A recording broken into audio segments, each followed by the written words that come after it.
रेखा खींची जा सकती है? एक वृत्त पर कितने स्पर्श रेखा खींचे जा सकते हैं? अनंत, ढेर सारा, है ना?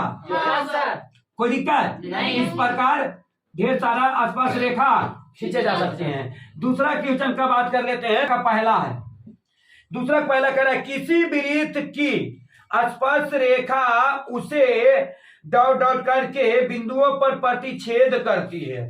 कह रहा है किसी वृत्त की, मान लो ये वृत्त है, हो गया, किसी वृत्त की स्पर्श रेखा, ये स्पर्श रेखा है ना, जब स्पर्श किया तो ये बिंदु को प्रतिच्छेद किया ना, तो जब प्रतिच्छेद करता है तो उस बिंदु को क्या कहते हैं? तो जब यह स्पर्श रेखा है तो यह बिंदु क्या कहलाएगा? स्पर्श बिंदु कहलाएगा। क्या कहेगा? स्पर्श बिंदु,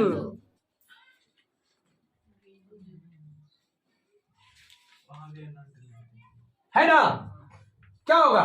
तो स्पर्श रेखा कभी कहीं ऐसा भी आ जाए कि एक वृत्त पर कितने स्पर्श बिंदु हो सकते हैं, तो जितना अनंत स्पर्श रेखा होता है तो अनंत बिंदु भी होंगे, स्पर्श बिंदु भी कितना होंगे? अनंत होंगे। तो क्या स्पर्श रेखा कितना होता है? अनंत होता है। कोई दिक्कत? अब समझेगा, दूसरा बताया जा रहा है, दूसरा का दूसरा समझते जा रहा है ना? फिर कहेगा करा वृत्त को दो बिंदुओं पर प्रतिच्छेद करने वाली रेखा को वृत्त के, मतलब एक वृत्त पार लेते हैं,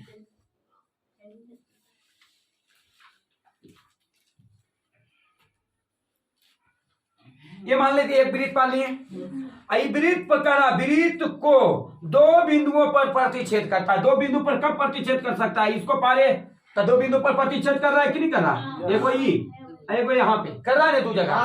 तो कह रहा है प्रतिच्छेद करने वाली रेखा को क्या कहते हैं? कई रेखा को कब बता चुके हैं तो नहीं लोग, क्या कहते हैं?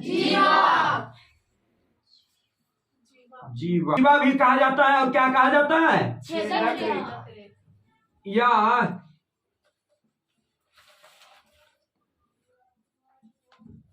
रेखा। ठीक, समझ रहे सब लोग? फिर तुम्हें कह रहा है तीसरा क्वेश्चन, एक वृत्त की डॉट डॉट समांतर स्पर्श रेखाएं हो सकती है एक वृत्त पर। एक वृत्त जैसे हम मान लेते ये वृत्त खींचे, कोई दिक्कत है? कैमा कर रहे हैं क्वेश्चन?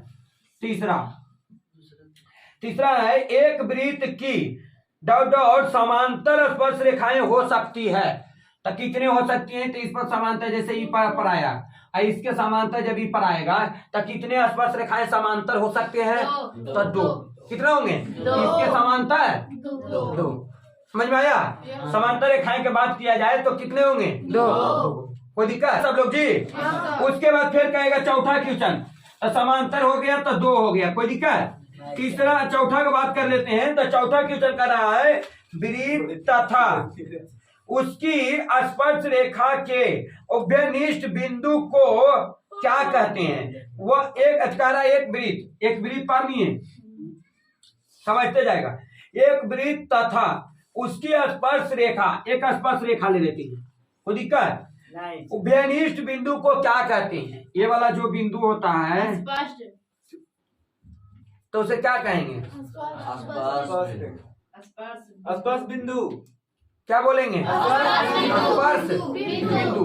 यहाँ पे तोनी लोग के बताए थे स्पर्श बिंदु, तो ये भी क्या होगा? स्पर्श बिंदु। बाकी जब ये दूसरा का बात किया जाता है तो वृत्त को दो प्रतिच्छेद करता है ना, तो ये रेखा को क्या कहते हैं? जब ये जो प्रतिच्छेद करती है तो ये रेखा को क्या कहते हैं? तो ये तो स्पर्श रेखा कहते हैं, है ना? इसे तो स्पर्श रेखा कहते हैं, है ना? ये हो गया जो कह रहा है इस बिंदु को क्या कहते हैं? तो इस बिंदु का बात किया जाए तो कहेंगे स्पर्श बिंदु। कोई दिक्कत? ये तो लोग के 5-4 क्वेश्चन था, क्वेश्चन हो गया। ये चौथा, दूसरा का 4 को हो गया। तीसरा कह रहा है 5 सेंटीमीटर त्रिज्या वाले, 5 सेंटीमीटर त्रिज्या, पहले एक वृत्त होगा तब ना त्रिज्या आएगा। अभी वृत्त हो गया, अब इस पर एक त्रिज्या मान लिए जाते हैं, त्रिज्या ही ले लेते हैं, है ना? कितना सेंटीमीटर का है? 5 सेंटीमीटर एक त्रिज्या वाले एक वृत्त पढ़ लिए, एक वृत्त के बिंदु P पर स्पर्श रेखा है। मान लो ये जो है ये वाला है, यहाँ पे स्पर्श रेखा है, समझ गया? ये स्पर्श रेखा क्या कह रहा है? P है, समझ गया? फिर समझेगा, फिर कह रहा है पर स्पर्श रेखा पी क्यू केंद्र O से, ये केंद्र है ना, इसके O से कह रहा है कि पी क्यू केंद्र O से जाने वाली एक रेखा, यहां से मान लिया जाए ये P हो गया, ये हो गया, तो यहाँ पे जो एक बिंदु आ रहा है क्या हो जाएगा? क्या हो जाएगा? तो यहां से O से इस पर तुम्हारा क्या हो गया? Q हो गया। कोई दिक्कत? समझेगा, ध्यान देगा। उसके बाद कि O Q 12 सेंटीमीटर है। O और Q कौन है? O और Q कौन वाला? भुजा नीचे वाला ना।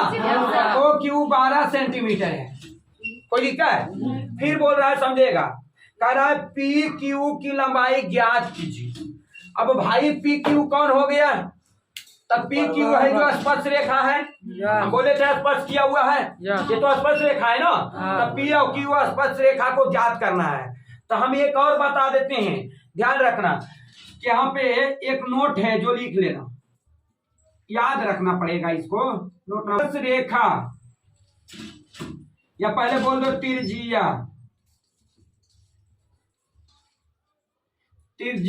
और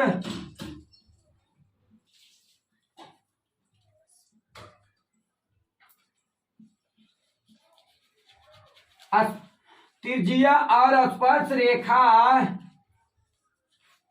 के बीच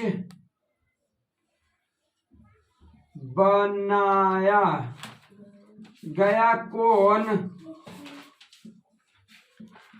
90 डिग्री का है, का होता है। सुनेगा सभी लोग सही से। तिरजिया और स्पर्श रेखा के बीच बनाया गया कोण 90 डिग्री का होता है। अब 90 डिग्री किस में बनेगा? पता लग गया सबको? किस में बनेगा? ओ में। ओ में बनेगा जी? नहीं बनेगा। क्यों नहीं बनेगा? फिर सुनेगा।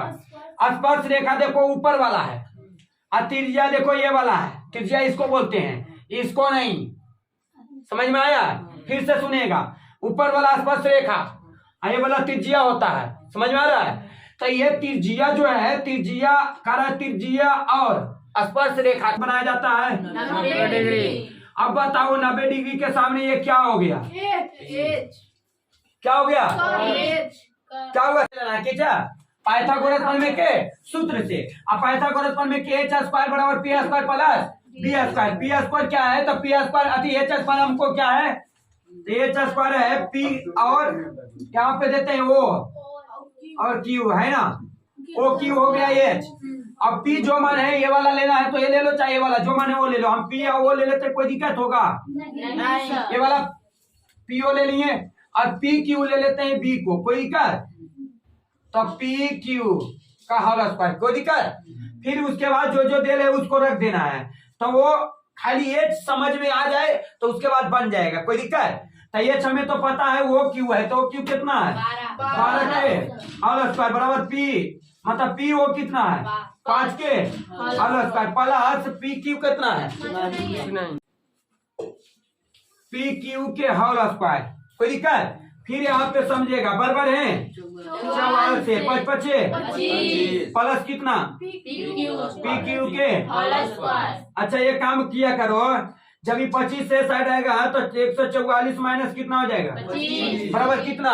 P Q. कोई दिक्कत? फिर समझेगा यहाँ पे कि घट जाएगा, कितना बचेगा? 119 बराबर कितना? पी क्यू के। तो यहाँ पे फिर यहाँ पे समझेगा, जब ए पी क्यू के होल स्क्वायर है तो ये स्क्वायर है तो ये साइड आएगा, क्या हो जाएगा? रूट में। तो हमें रूट ऐसे कर लेंगे, उसके बाद लिख देंगे 119 बराबर कितना? था पी क्यू खाली, क्योंकि इसका स्क्वायर तो ये साइड आ गया, रूट में बदल गया। तो बताओ पी क्यू बराबर कितना हो गया? मतलब पी क्यू के बात किया जाए तो ये अंदर रूट 119। सेंटीमीटर है ना? यस। यही आप लोगों को आंसर है। ऐसा क्वेश्चन जब दिया जाएगा तो बना लोगे ना? कोई दिक्कत नहीं। बोलो, ये समझने में किसी को दिक्कत है? नहीं। चलो ठीक।